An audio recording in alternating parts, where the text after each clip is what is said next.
This is the NBC University Theater, bringing you a full-hour dramatization of Jane Austen's distinguished novel, Pride and Prejudice, starring Angela Lansbury as Elizabeth Bennet.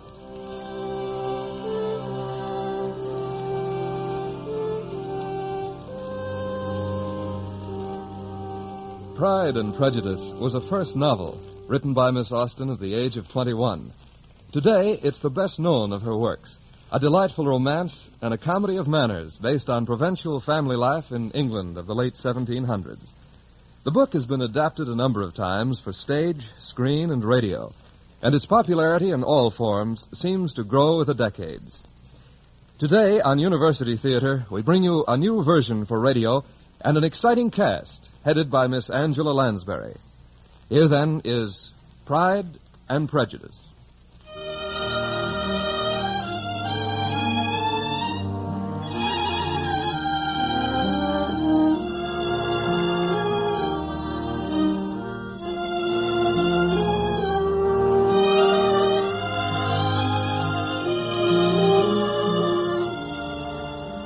It is about the year 1800. On the continent, Napoleon and his endless wars are creating havoc and confusion. In England, near Hertfordshire, a certain Mrs. Bennet is also creating havoc and confusion. On a smaller scale, perhaps, but nonetheless definitely. Mr. Bennet, as Mrs. Bennet is beginning to suspect, has sought refuge in his library. Oh, there you are, you naughty man. Oh, dear, she's finally at last. What is it, my dear? My dear Mr. Bennet, have you heard that the house at Netherfield Park has been let at last? No, Mrs. Bennet, I have not. Lydia says that Netherfield has been taken by two unmarried young men of large fortunes down from London. A Mr. Bingley and a Mr. Darcy. How lovely. Bingley and Darcy, lovely. How so, my dear? Oh, Mr. Bennet, how can you be so tiresome? Surely you must know that I'm thinking of the young gentleman marrying at least one of our girls. Oh, you mean that is why they've come to settle at Netherfield? If we are clever enough, they may fall in love with Jane or Elizabeth. Lydia being a trifle too young, I fear. So now you must go over at once and invite them at tea, so that we can get acquainted in time for the Meryton ball. Oh, this is most unreasonable. I've never been introduced. Then you must introduce yourself. There's really nothing to it. Then let me suggest that you go. I will send along a note by your hand, assuring the gentlemen of my hearty consent to their dancing with and marrying whichever they choose of the girls. Though I must throw in a good word for Elizabeth, for she's more quickness than her sisters. You always favour Elizabeth, and you know that she's not half as handsome as Jane, nor half as good-humoured as Lydia. Oh, nonsense. They've none of them much to recommend them. They are at best three silly girls without husbands. Oh, Mr. Bennet, you have no compassion for my nerves. Oh, come now, quite the contrary, my dear. Your nerves are my old friend. I've heard you mention them with consideration these 20 years at least. Ah, you don't know how I suffer. If only you would invite the young gentleman to tea, it would make me so happy. Then our girls could be properly introduced to Mr. Bingley and Mr. Darcy, and could accept them for partners at the Meryton ball. Oh, Mr. Bennet, what would you say to Elizabeth for Mr. Darcy, and Jane for Mr. Bingley? Mamma! Oh, there's Jane now. Mamma! Have you heard about the news about the Netherfield Hall? Well, not only has your mamma heard, Jane, but she's made certain arrangements. Jane, what would you think of attending the Meryton ball with Mr. Bingley? Oh, I doubt very much that the gentleman would include me in his plans without first having met me. Jane, you underestimate your mamma.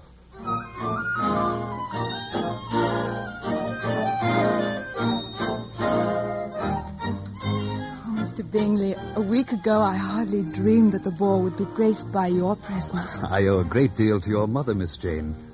What a dear, kind, neighbourly woman she is. Oh, how nice of you to say so, Mr. Bingley. Not at all. I will stand forever in her debt. Had it not been for your mother's genuine neighbourly concern and affection, we might never have been properly introduced. Oh, Mr. Bingley. Never have I met more pleasant people in such amiable surroundings. Why, only this morning I said to my friend Darcy, Darcy, I could spend the rest of my life here. And what did Mr. Darcy say? He said, Oh. Then he went on with his breakfast. Most unusual man, Darcy. A highly volatile mixture of high ideals and a fearful temper. Really, Mr. Bingley? Most emphatically, Miss Bennet. Darcy is the best friend and the The most unpredictable man I have ever met. And now, Miss Jane, may I have the pleasure of this dance? But, Mr. Bingley, the dance has ended. I am requesting the dance that's about to begin. 2 in a row, Mr. Bingley? What will people say? They will say that Charles Bingley is the most fortunate man in the room. Oh, but who will sit with Mamma? My dear friend, Mr. Darcy. Even now he's joined her and your sister Elizabeth near the punch bowl.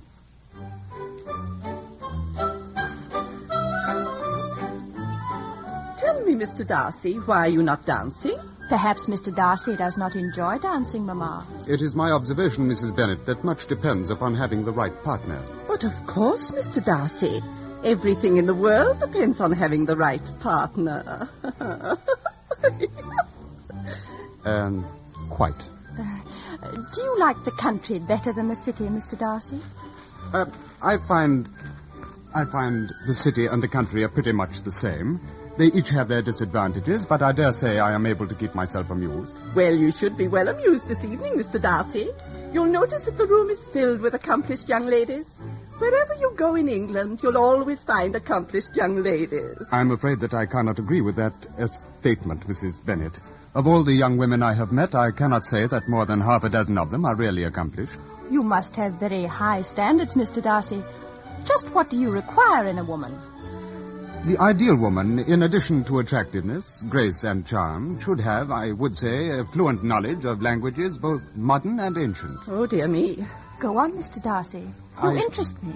I should hope that a young lady of accomplishment would have a knowledge of music and drawing. An impressive set of qualifications, Mr. Darcy. But any bright pupil would be quite capable of meeting them. I am not yet finished. Oh, pray continue. I would also desire that she possess a certain something in her air and her manner of walking. The tone of her voice, the manner of speaking, and her smile. How incredible! May heaven save us from such an accomplished creature. She could hardly be human. I flatter myself that I know at least as many women as you do, Mr. Darcy, and I have never seen such taste and application and elegance as you describe. I'm no longer surprised at your knowing only 6 accomplished women. I rather wonder at you knowing any. If you will excuse me. I see that Mr. Bingley has disengaged himself, and I would like to have a word with him. Oh, well, anyway, Jane danced twice in a row with Mr. Bingley. She's gone out on the balcony now, Mamma. I'd like to discover whether Mr. Bingley is as ill-mannered as Mr. Darcy. Jane. Are you there, Jane? Oh, Elizabeth, are you alone? Quite. My partner left me suddenly. Oh, Mr. Bingley went to bring me some sherry, and we agreed to meet on the balcony. Mr. Bingley seems most genuinely fond of you, Jane. Yes, I know. Do you care for him? How can I be sure of what I feel for a man whom I've known such a short while? Oh, but truly, Elizabeth, Mr. Bingley is sensible, good-humoured, and lively, and I never saw such happy manners and such perfect, good breeding. Fine time. Isn't that Mr. Bingley on the terrace below? Why, so it is.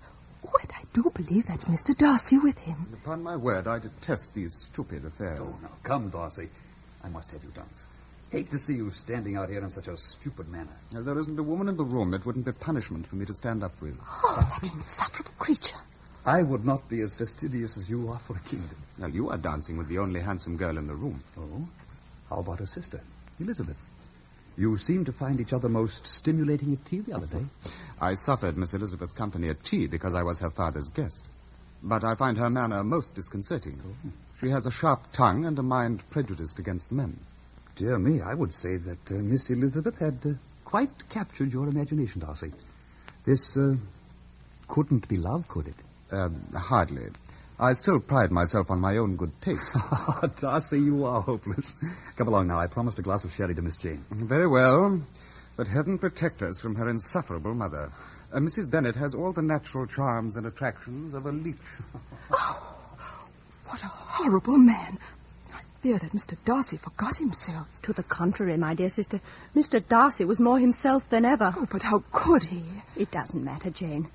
Now, not a word of this to Mamma. Not only would it spoil her evening, it would cast a pall over her breakfast for the next week.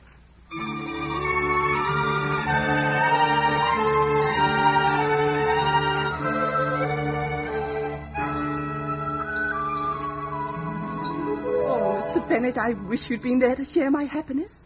Elizabeth put that horrid Mr. Darcy in his place, and Jane was so admired. Mr. Bingley and Jane danced the first and the third and the fifth, and then came the boulanger. Nothing, Mr. Bennet? Enough. If Mr. Bingley... No, how wonderful it would be to have Jane married and settled at Netherfield. Oh, the most commendable dream, my dear. Meanwhile, let us be a little more realistic and hope that you've ordered a good dinner for today. How can you think of dinner at a time like this? I've just had a letter informing me that we may expect a young gentleman for dinner. That is to say, he will dine with us. Why, who do you mean, Mr. Bennet? I mean my cousin, the Reverend Mr. Collins of Hunsford, who, after I'm gone from this earth, will inherit this house and estate. You mean you invited that odious young man? Oh, he invited himself. But why is he coming? Well, his patroness, one Lady Catherine, has suggested that he find someone to share his rectory. Mr. Collins is coming here in search of a wife. You mean... Why, the dear man! And if it should happen that Mr. Collins would marry one of our girls, it would mean that we would not lose the estate. Exactly. Oh, the dear, dear man. Elizabeth looked most attractive last night. Oh, surely you'd not send Elizabeth off to a rectory. And why not? I would be quite satisfied to see Elizabeth married and established at Hunsford. I think you'd better consider Elizabeth's feelings in that matter. She may not wish to marry. Mr. Bennet, it's every girl's duty to marry.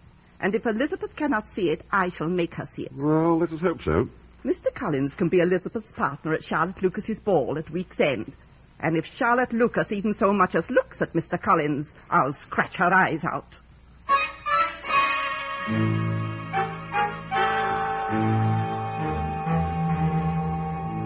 Truly, Charlotte, you ought to be congratulated on a most successful affair. Why, thank you, Elizabeth, and may I say the same to you. I saw you dancing with Mr. Collins, and I must say he was most attentive. He's got his eye on you. Oh, come, Charlotte, don't talk nonsense. Elizabeth, I know the symptoms, and I'll wager that it won't be long before Mr. Collins will be asking for your hand. Now, you're being ridiculous. I hardly know Mr. Collins. Why, he's like a stranger to me. And to me, but so much the better. I'd marry him if he'd ask me. Charlotte. Well, I say that happiness in marriage is entirely a matter of chance, and I'm willing to take the chance. Well, you can't deny that Mr. Collins certainly is more agreeable than Mr. Darcy. Oh, Charlotte, I beg of you. Mr. Darcy is so disagreeable. Well, despite my sympathy for Elizabeth, I must say that Mr. Darcy's pride does not offend me. How so, Charlotte? Because there's an excuse for it. So very fine a young man should think highly of himself. If I may say so, he has a right to be proud. Well, what you say is true, Charlotte. I could forgive Mr. Darcy's pride easily, if he had not mortified mine. La, enough of Mr. Darcy. Look who's about to join us. Mr. Collins. Good evening, ladies. Dear Mr. Collins. I hope you'll forgive me, but did I not hear you mention the name of Mr. Darcy? Why, yes, do you know him? Mr. Darcy is the nephew of Mr. Collins' patroness, Lady Catherine. Quite.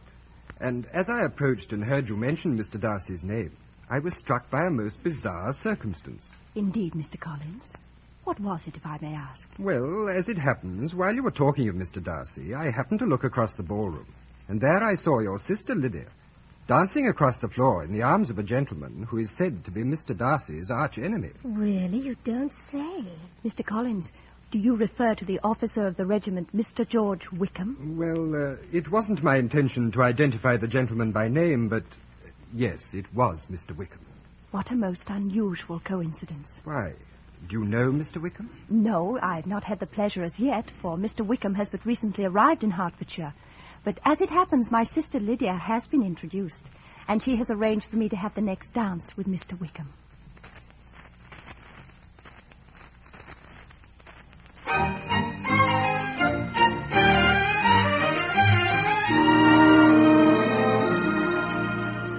Mr. Wickham, I hope you will not find me too bold if I ask you a most intimate question. Not at all. I admire your candor. Fire away. Do I understand that a certain situation exists between you and Mr. Darcy? An awkward situation, to say the least. Why do you ask? Because I'm interested in your opinion of him. Believe me, Miss Bennet, when I say that if it were not for Mr. Darcy, I would be a wealthy man today. But I stand before you a victim of his awful pride. I am well acquainted with his pride. Pray continue. When my late father passed on, the senior Mr. Darcy undertook to provide for my welfare. As a consequence, young Darcy and I were raised as brothers in the same house, and that annoyed young Darcy's pride. But as long as his father lived, he could do nothing. However, after his father died, Darcy revenged his pride by refusing to carry out the provisions of his father's last will and testament. Do I understand, Mr. Wickham, that Darcy refused you that which was rightfully yours? Unfortunately for me, yes. I had been raised for the church, and under the terms of the will, I was to receive a rich parish. But it was never given to me. Oh, I did not suspect that he would descend to such malicious revenge, such injustice, such inhumanity as this. And it makes me even more astonished at his intimacy with Mr. Bingley, who is good humour itself. How Mr. Bingley can tolerate Mr. Darcy? I would say that it is most likely that Mr. Darcy completely dominates Mr. Bingley. They are giving a ball next fortnight at their new house in Netherfield. I do hope, Mr. Wickham, that you will be present. To the present time, I have not been invited. But even if I were, I would doubt my acceptance. But you will surely be there? Well, I'm committed to attend with a certain Mr. Collins. Oh, no, not Mr. Collins. Not for you, dear lady.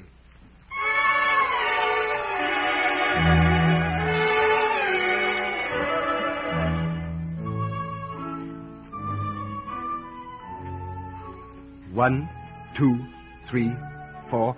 1, 2, 3. I say, Miss Elizabeth, are you enjoying yourself? Oh, very much, Mr. Collins. Lady Catherine has said to me many times, Mr. Collins, make sure that your partner enjoys herself. She's a very wise woman. I have no doubt. Quite. 1, 2, 3, 4. 1, 2. Dear me, look there. Is that Lady Catherine's nephew standing all alone in the corner? Are you referring to Mr. Darcy? But of course. It is Mr. Darcy, and no partner. What would Lady Catherine say? Come along, Miss Elizabeth. We will remedy that immediately. Oh, I beg your pardon, Mr. Collins.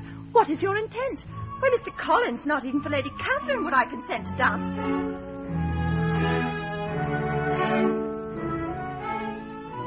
Mr. Collins is quite loyal to Lady Catherine, Mr. Darcy. Quite.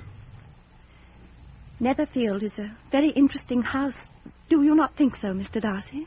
Yes, very. It's a nice dance. Is it not, Mr. Darcy?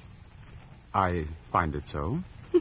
Truly, I don't think there are two people who have less to say to each other. Oh, I don't know about that. Would you like to talk about books? I don't think so, for I fear that we would not have the same tastes. Why don't we try something that interests us both? Very well. Suppose you start. Let us talk of pride. Can you define it, Mr. Darcy? Yes. Pride is strength and character. By example, there is pride of family, pride of home, and pride of self. I would make a virtue of pride.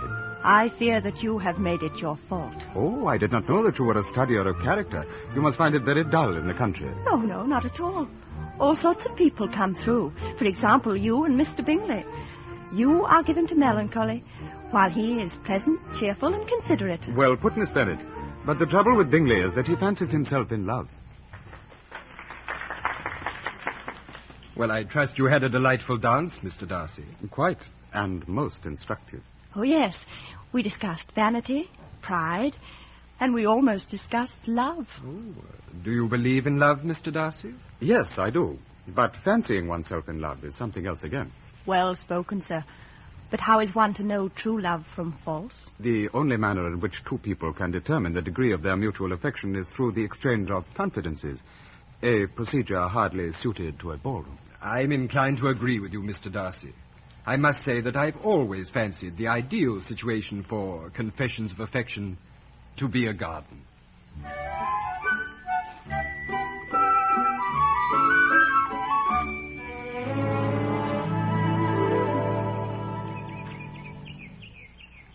Oh, Miss Elizabeth! Oh, dear, she must be somewhere in this garden. Oh, Miss Elizabeth! Where are you? I'm over here behind the box hedge. Just follow the path.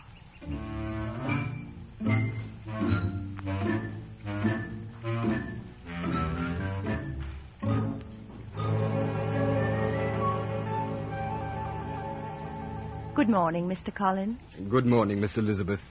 I regret the intrusion upon the privacy of your garden in this fashion, but I trust you will forgive me when I explain my purpose in coming here.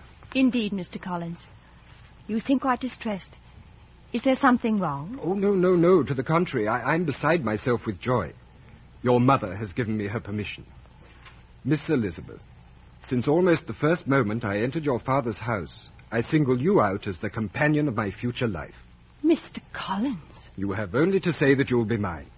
Then all that will remain will be for me to assure you in the most animated language of the violence of my affection. And then we can be married. Oh, you are too hasty, sir. Please accept my thanks for the compliment you are paying me. But I cannot do otherwise than decline. Oh, how modest you are. But I've heard how you ladies decline when secretly you mean to accept. Upon my word, sir, I assure you I decline. You could not make me happy, and I am convinced that I am the last woman in the world who would make you so. I cannot believe that, Miss Elizabeth. In the first place, it would be to your advantage to marry me, for someday I will inherit this very house. And because you cannot have a very large dowry, it is very unlikely that another offer of marriage will ever be made to you. Mr. Collins, I appreciate your consideration for my poor position in the world, but I cannot marry you. Now will you please leave?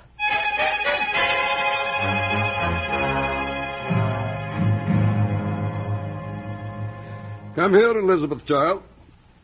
I understand that Mr. Collins has made an offer of marriage. You've refused. Is that true? Yes, Father. Oh, you ungrateful girl. Now, Elizabeth, we must come to the point. Your mother insists upon your accepting. Is that not so, Mrs. Bennet? Yes, or I will never see her again. Well, an unhappy alternative before you, Elizabeth. From this day on, you must be a stranger to one of your parents, or your mother will never see you again if you do not marry Mr. Collins, and I never see you again if you do.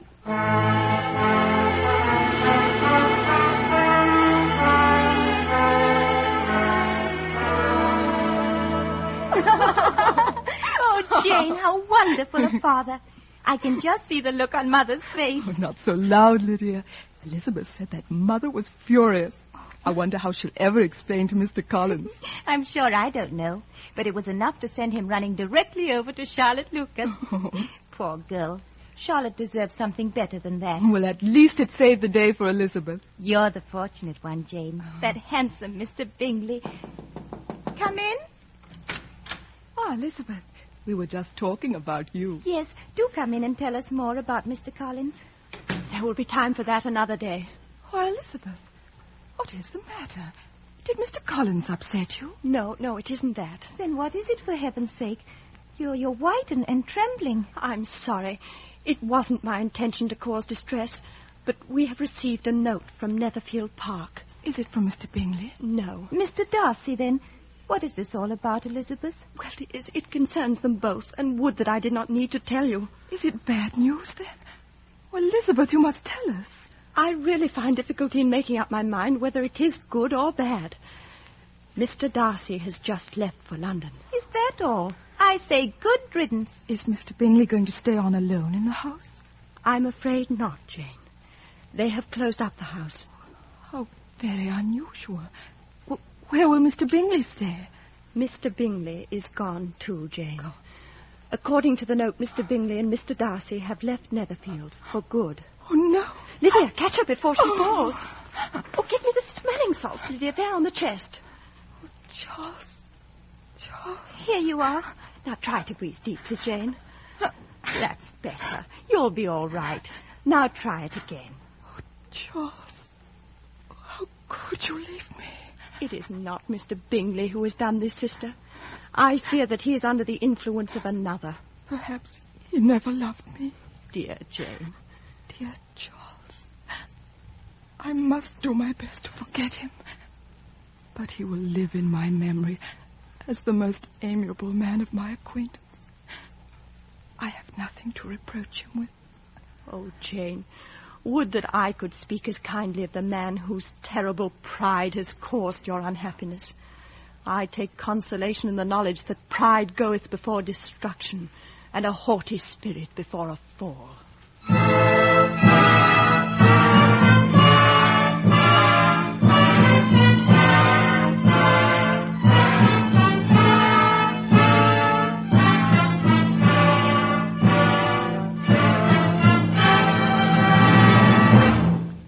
From Hollywood, the NBC University Theater is bringing you Angela Lansbury in a radio version of Jane Austen's Pride and Prejudice. This play is the third in a new series devoted to the classic novels of Anglo-American literature. If you're interested in supplementing your enjoyment of these productions with home study under college supervision, be sure to listen to the announcement at the close of this program. And now, our intermission commentator, the popular and prolific novelist I.A.R. Wiley. Speaking from New York, here is I.A.R. Wiley.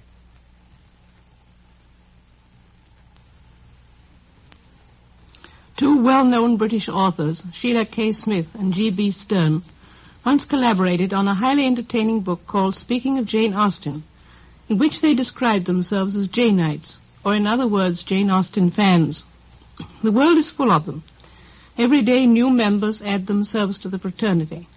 For the amazing thing is that whereas other writers of her period grow dustier and more dated with the passing of time, Jane's stories seem to take on a richer sheen, to become more sparkling, more vital, and more utterly delightful.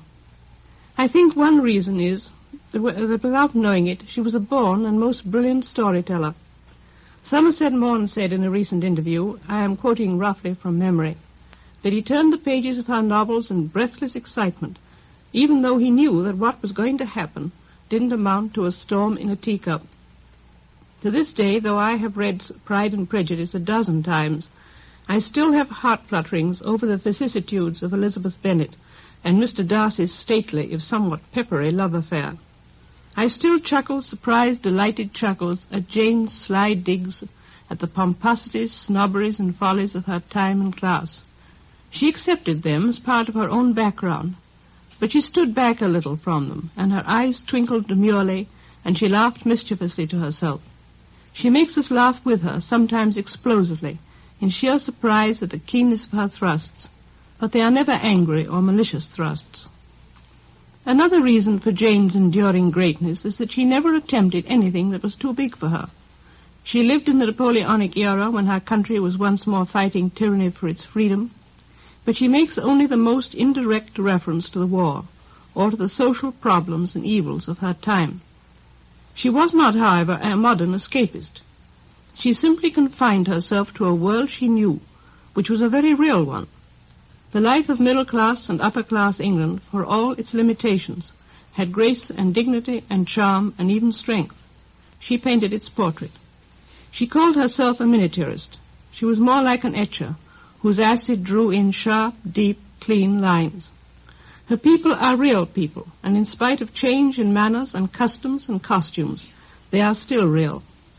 Now you are meeting some of them, the proud Mr. Darcy, the gay, vivacious Elizabeth Bennet, no drooping Victorian willow she, the pompous Mr. Collins, the absurd Mrs. Bennet, the much-enduring Mr. Bennet.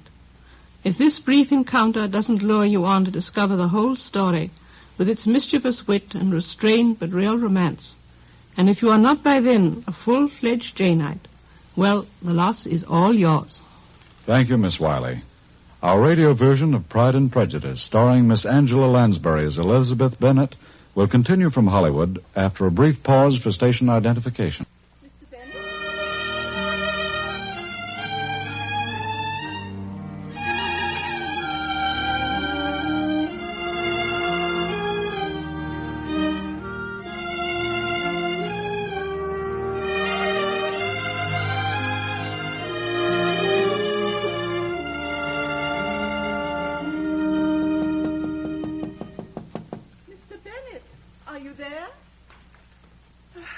Come with the mail. Oh, so you have. Is there no good news from Jane in London? None. The poor girl writes that she sits waiting still in Aunt Gardner's parlour, hoping in vain that Mr. Bingley will call on her. It is very sad indeed. My only comfort is that Jane will die of a broken heart. Oh. And then Mr. Bingley will be sorry for what he's done. It's a cheering thought, I must say. What about Elizabeth? What does she write? Only a note. She's still with Charlotte and Mr. Collins in Hunsford. Truly, I cannot bring myself to understand how Elizabeth was able to accept Charlotte's invitation after what happened between Elizabeth and Mr. Collins. Oh, nonsense. Elizabeth needed a change of scenery, and she was probably thankful for Charlotte's offer. Now, what does Elizabeth write? She says in her letter that she and Charlotte and Mr. Collins are spending this evening with his patroness, Lady Catherine. It seems that her nephew, that horrid Mr. Darcy, is visiting at Hunsford, and Lady Catherine has arranged a dinner. Think of it, Mr. Bennet, our Elizabeth dining with Lady Catherine de Bourgh.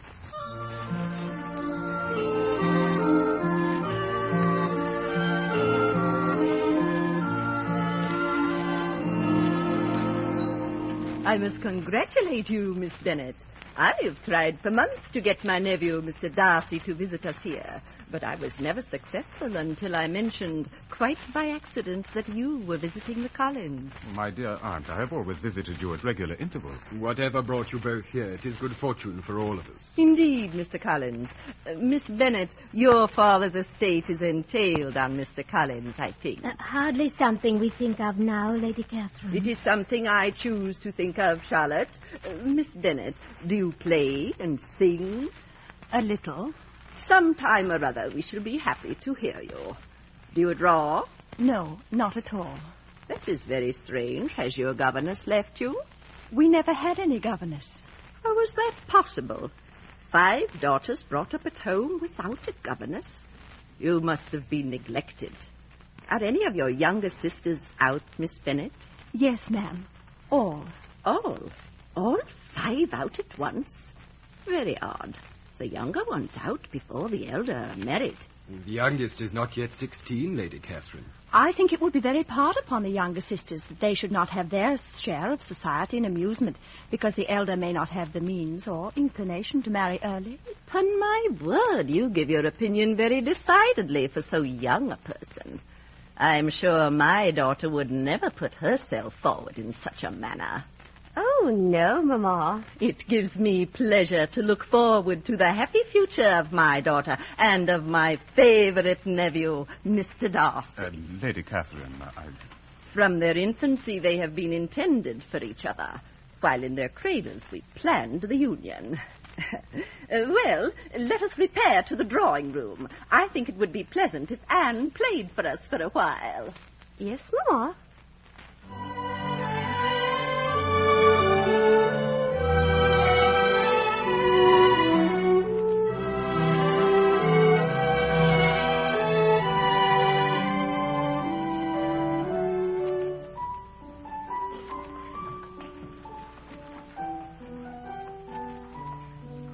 Good evening, Mr. Darcy.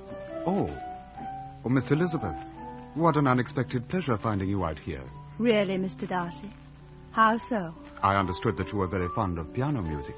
And I understood that you were very fond of the pianist. Miss Anne is my cousin. I am fond of all my cousins. We are a very loyal family, Miss Bennet. How touching.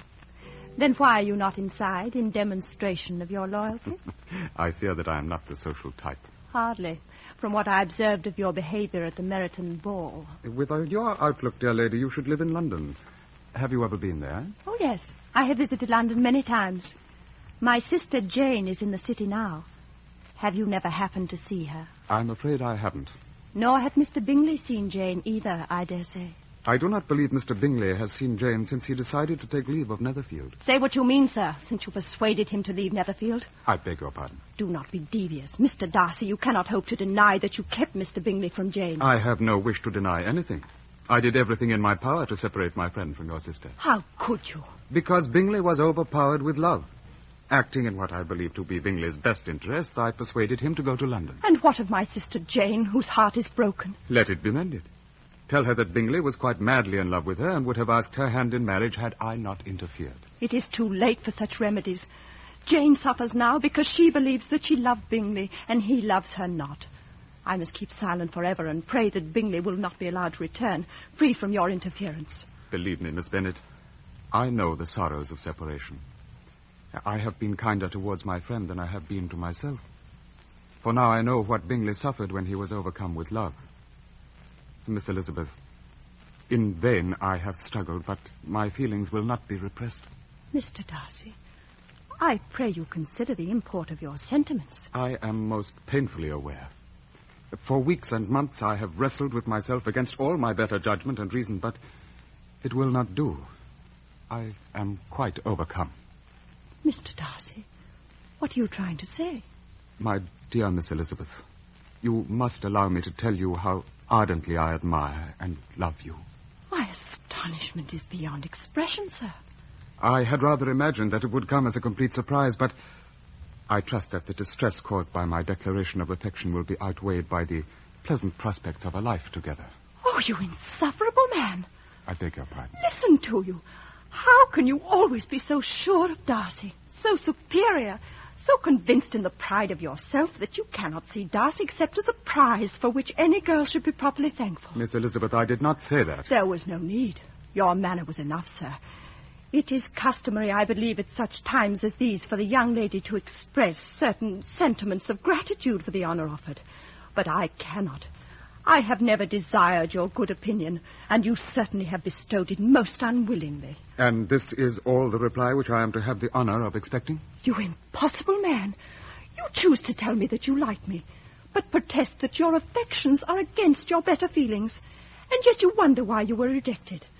But even so, had you not prejudiced my own feelings against you, I could not be tempted to accept the man who has behaved in such a manner towards my sister Jane, and towards young Mr. Wickham. Wickham got exactly what he deserved. He claims to the contrary, that he did not get that which your father assigned to him in the will. Wickham did not carry out the requirements stated in that will. Mr. Wickham does not explain it that way. I cannot concern myself with Mr. Wickham's explanations. Miss Bennet, in every instance I have been completely honest with you.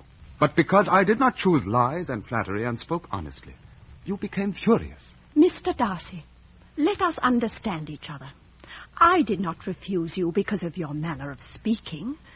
From the very first time we met, you have impressed me with your arrogance, your conceit, and your selfish disdain of the feelings of others. You could not have made me an offer of your hand in any possible way that would have tempted me to accept it. I had not known you an evening before I felt that you were the last man in the world whom I could be prevailed upon to marry. You have said quite enough. You have made yourself perfectly clear. Forgive me for having taken up so much of your time. I shall return first thing in the morning to London, where I shall stay out the season. Forgive me if my presence has interfered with your visit with your aunt and her plans for your marriage to Miss Anne. My intention is to leave in the morning for Hertfordshire.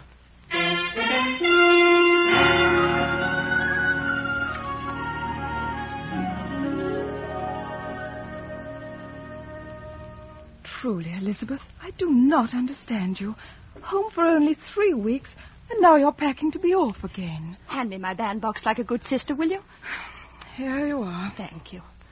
Well, they say that travel provides new interests, and if Uncle and Aunt Gardner are kind enough to invite me to travel with them through Derbyshire, I shall be most happy to go along. But it will be so dull here without you.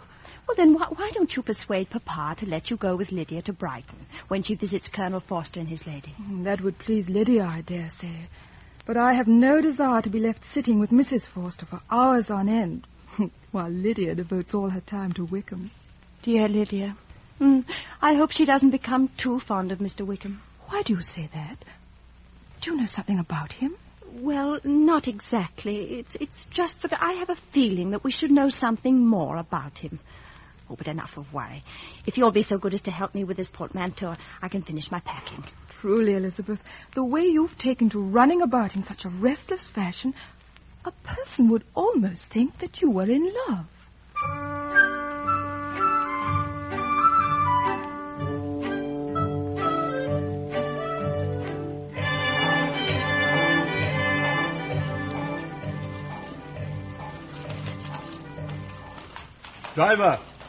Driver, will you stop here a moment, please? Surely this is not your estate, Uncle? No, my dear. But would you not like to see the inside of this place, of which you have heard so much? And have I heard so much of this? This, my dear, is Pemberley. Pemberley? But that is where... It is the family home of Mr. Darcy. Driver, we'll go inside. Oh, but truly, I've become tired of great houses. We've seen so many. I have no pleasure in seeing... I inquired last evening at the Lambton Inn, and I was assured that the owner of Pemberley is away, and the house is open to visitors.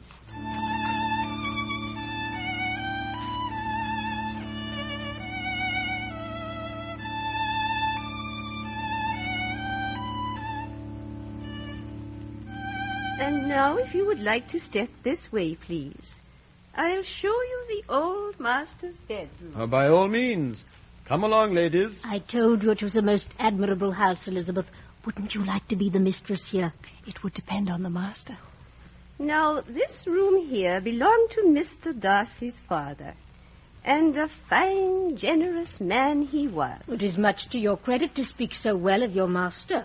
Oh, thank you, Mom. But I say no more than the truth. And as for his son, the young Mr. Darcy, what a sweet-natured man he is. You'll forgive me for saying so, but it was my understanding that young Mr. Darcy was very, very proud, shall we say? There are those who say so. But I think they do not know his true character. I have known him since he was 4 years old, and I have never had a cross word from him in my life. Well spoken, madam. You are a most admirable servant. Thank you, sir. And now, if you'll follow me through this door, we will come to the private terrace. Ah, now, that is something that interests me. Come along, Elizabeth. Coming, Aunt. Oh, Mrs. Bennet will die of envy when she hears of this visit. Miss Elizabeth. What? Mr. Darcy? Yes. But I did not expect to find you here. At the inn, they said that you were in London. And so I was, but I came back a day early. I did not mean to come upon you in this unmannerly fashion. I fear Mrs. Reynolds would have been quite embarrassed if she had known you were listening. Mrs. Reynolds is a dear soul. Yes, she speaks quite well of you. Oh, you sound surprised. Is there any reason why I should not be spoken of well? By your own servants? Not at all. I assume you pay them wages. Miss Elizabeth, I pray you, do not let us go on in this fashion. There are many things which I must say to you. May I call on you tomorrow at the Lambton Inn?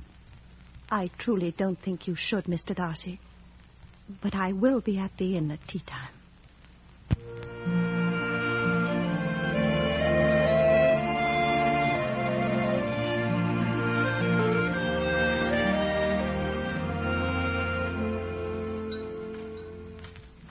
And that night at Lady Catherine's, I could not answer your accusations because I was not then master enough of myself to know what could or ought to be revealed. Do you understand? Pray continue, sir. In connection with Mr. Wickham, I can only explain by telling the truth, which I have preferred to conceal. Concealment of the truth is hardly a mark of honesty. Oh, please hear me out. My father's will stated that Wickham would receive a comfortable living if he joined the clergy. However, Mr. Wickham had no desire to enter the church. So we agreed that instead of the clergyman's living, I would give him £3,000, which I paid into his hand. And in turn, he released me from the provisions of my father's will. Well, that seems like a most reasonable contract. Yet it does not explain Mr. Wickham's bitterness.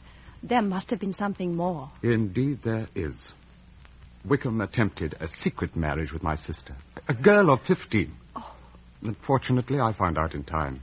Had he succeeded, he would have come into her fortune of £30,000. Now, perhaps you can understand Mr. Wickham's bitterness. Mr. Darcy, you will understand it if I tell you that your statements are confusing to my heart and to my mind. I fear that I have been most unjust. Then you do believe me, Miss Elizabeth? I would like very much to believe you, Mr. Darcy.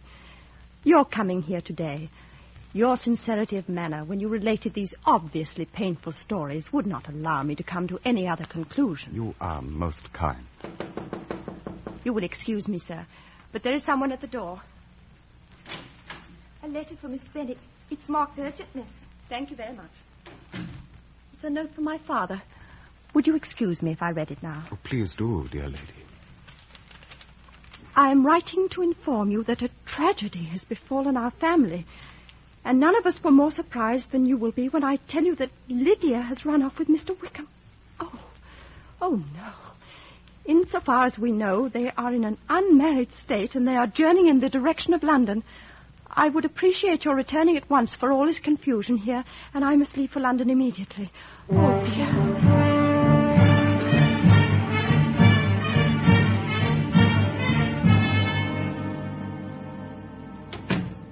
Is that you come home, Elizabeth? Yes, Mamma. Oh, Elizabeth, you cannot know what I've been through. Oh, dear Mamma, you must be calm and patient.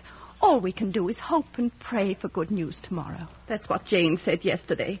To think that I should be burdened with undutiful children. Mamma, you must gain control of your emotions. Good news may come in the next post. I saw what came in the last post. A letter from that awful Mr. Collins. Read it for yourself, Elizabeth.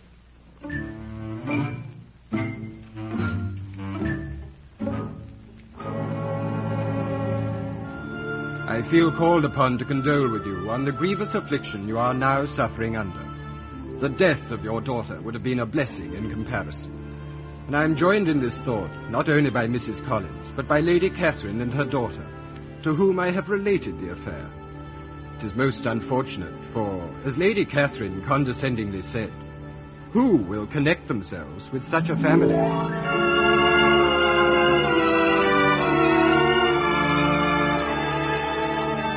Why, that appalling man. Mr. Collins speaks the truth. Who will ever marry you, Elizabeth, or Jane, now that Lydia has disgraced our family?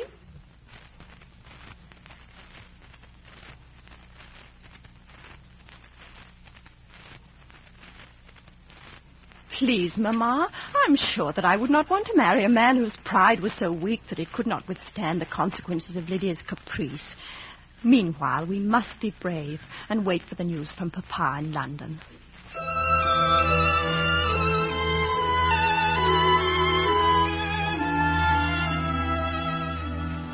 London, August 10.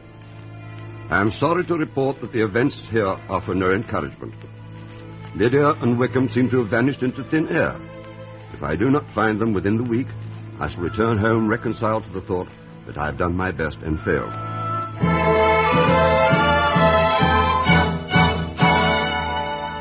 Oh, dear, if Mr. Bennet ever finds Wickham, I'm sure they will fight a duel. Mr. Bennet will be killed, and then that awful Mr. Collins will come and turn us out of our very house.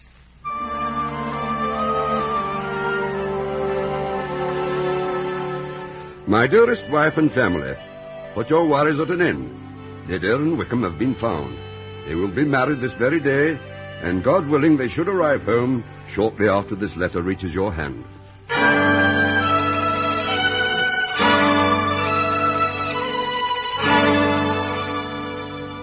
Mamma, dearest Mamma, I'm home. Lydia, my baby. And Mr. Wickham, too. How do you do, Mother? Oh. And dear Jane, and dear Elizabeth. Come close and look at me. Well, how do you like your married sister? Married? Oh, congratulations, Lydia. I'm sure that you and Mr. Wickham will prove worthy of each other. Truly, you look very happy, Lydia. It's so good to be home with my own little family. And now that I'm married, I'm going to try ever so hard to find you both husbands. That's very kind of you, Lydia, but I prefer my own methods. La, have it your own way. But as much as I would like to stay and chaperone you and Jane, I cannot. For Wickham and I are going away. What? My little girl going away again? Yes.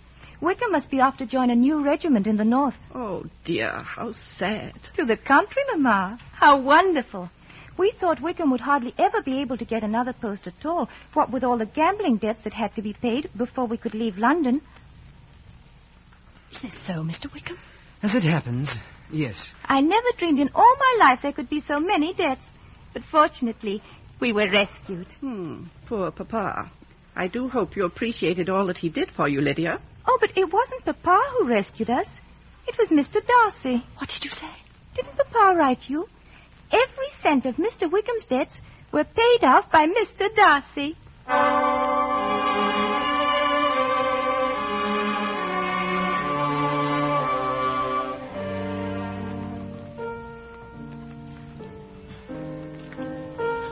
Oh, Elizabeth. This whole house has become as melancholy as the music you're playing. Sometimes I wish Lydia were back among us. Oh, Papa, I rather imagine you do miss Lydia. No, not really. Nor am I too sympathetic to Jane. She is most unhappy, Father. Jane's been crossed in love, but I congratulate her. Next to being married, a girl should like to be crossed in love a little now and then. Something to think of. Gives a sort of distinction among her companions. I hope your turn will come soon. It has not come already. At any rate, it's very gloomy here. Lizzie, are you there? I'm right here, Mother. Oh, well, thank goodness for that. we have a very distinguished guest. Oh, no, not another one. It's Lady Catherine de Bourgh. Lady Catherine? Here? Of course, here, in the garden. But why should she be calling on us? She wants to see you, Elizabeth. I can't understand why, but she's insisted on seeing you alone in the garden. Well, hurry now. Don't keep Lady Catherine waiting.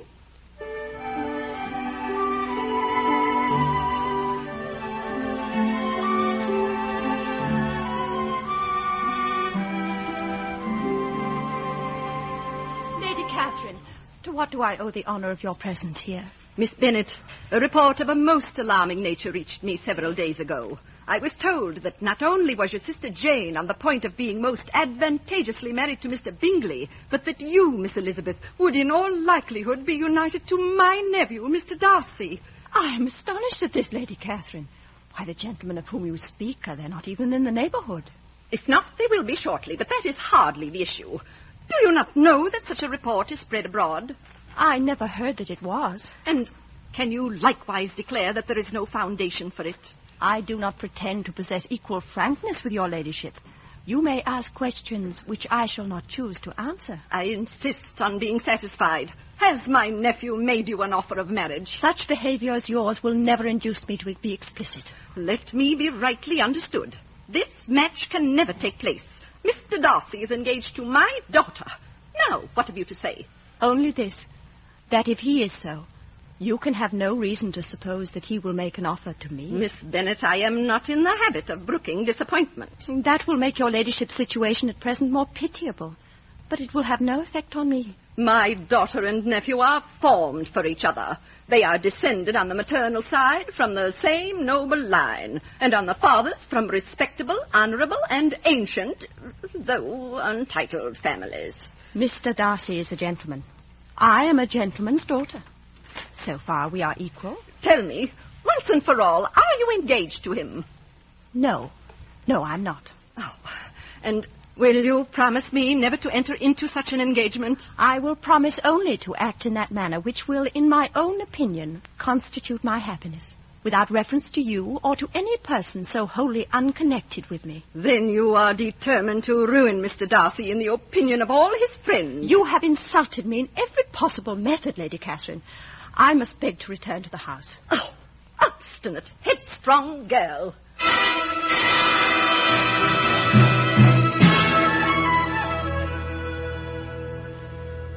Well, and so Mr. Bingley is coming down again. Not that I care, though. He's nothing to us, you know. However, he's very welcome to come to Netherfield, if he likes it.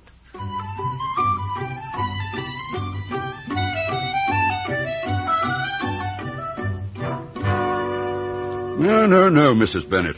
You forced me into visiting Mr. Bingley last year, and promised if I went to see him, he'd marry one of my daughters. It ended in nothing.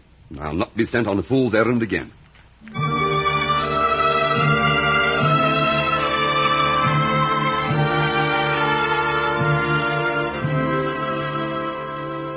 Mrs. Bennet, the kind invitation your husband is most usually welcome. I had an overwhelming desire to visit your house again. An ambition which I must confess to share.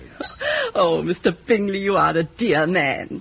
But it really was very naughty of you to stay away so long. I do hope that you and your family will forgive me. Oh, all of you must forgive Mr. Bingley. He was held in London by forces over which he had no control. It is enough that he's been returned to us by these same forces. I am most happy to have Mr. Bingley back with us again. Dearest Jane. There have been so many changes, Mr. Bingley. My daughter Lydia made a delightful match with Mr. Wickham. Oh. A charming young man. They've gone to the north. I take it then, Mrs. Bennet, that you prefer your daughter's husbands to locate near at hand. But of course. I don't know what my girls would do without me if they were far away. Poor Lydia. How would you feel about the distance, let us say from here to Netherfield, Mrs. Bennet? Why, you dear Mr. Bingley, what are you trying to say? Elizabeth, rather difficult Mr. Darcy. while Mr. Bingley is discovering what he is trying to say, would it not be best if you and I inspected the garden? Dear Mr. Darcy, what a romantic notion.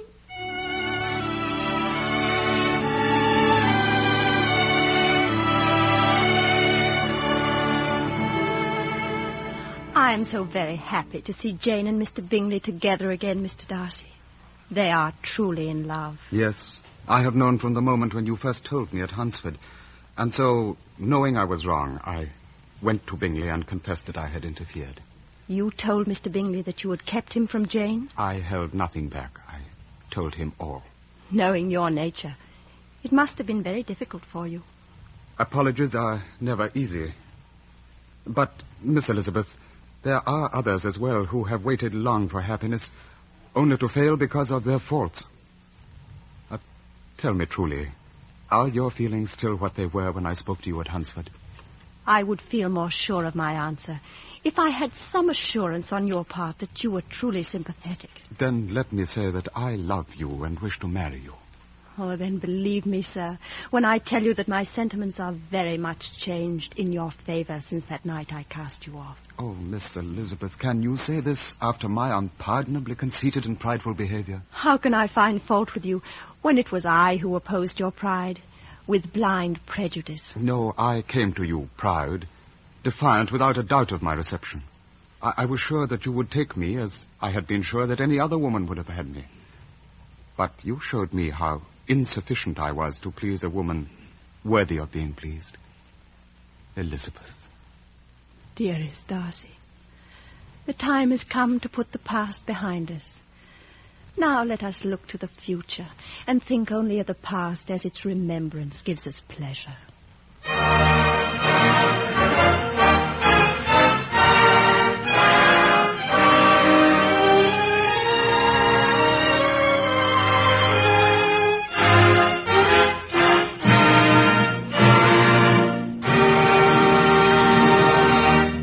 You have been listening to Pride and Prejudice, an NBC University Theater production of the Jane Austen novel starring Angela Lansbury as Elizabeth Bennet. Next week at the same time, we will bring you another classic of Anglo-American literature, The Heart of Midlothian by Sir Walter Scott. The present semester of the NBC University Theater is devoted to the classics of Anglo-American literature from the time of Henry Fielding to that of Henry James. If you wish, you may learn more about these authors and their works by enrolling in the college-supervised courses now being offered in connection with the NBC University Theater. The University of Tulsa in Oklahoma, Kansas State Teachers College in Kansas, and Washington State College in the West have now completed their plans for offering such a course in the coming months, thus joining the University of Louisville, whose established home study plan is already serving listeners in another area of the nation. For information, then, as to how you may enhance your knowledge through these courses, write to the NBC University Theater in care of the University of Louisville, Louisville, Kentucky, Washington State College, Pullman, Washington, Kansas State Teachers College at Pittsburgh, Kansas, or the University of Tulsa, Tulsa, Oklahoma.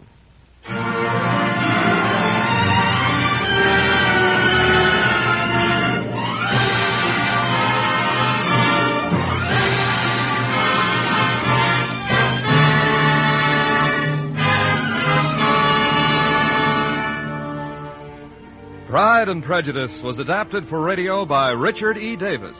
Our intermission commentator was the distinguished novelist I.A.R. Wiley. The intriguing Miss Elizabeth Bennet was portrayed by Angela Lansbury, who appeared by arrangement with Metro-Goldwyn-Mayer, producers of the Technicolor picture The Sun Comes Up, starring Jeanette MacDonald, Lloyd Nolan, Claude Jarman Jr., and Lassie. Our cast included Norma Varden, Leslie Dennison, Constance Cavendish, Tom McKee, Ben Wright, Naomi Stevens, Evan Thomas, Philip Friend, Grace Stafford, Alma Lawton, Gloria Ann Simpson, Ina Ronsley. Your announcer, Don Stanley. The original musical score was composed and conducted by Dr. Albert Harris. The director of the University Theater is Andrew C. Love. Next week, be with us again for the NBC University Theater version of the Walter Scott novel, The Heart of Midlothian, starring Maureen O'Sullivan.